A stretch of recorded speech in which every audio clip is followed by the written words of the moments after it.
வந்தது தெரியும் போவது எங்கே வாசல் நமக்கே தெரியாது.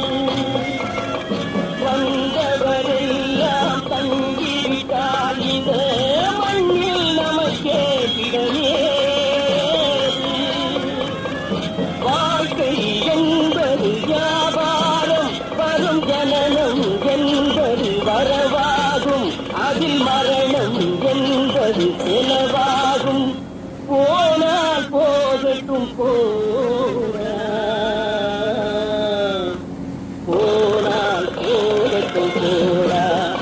இந்த பூமியில் இல்லையா வாழ்ந்தவர் யாரடா?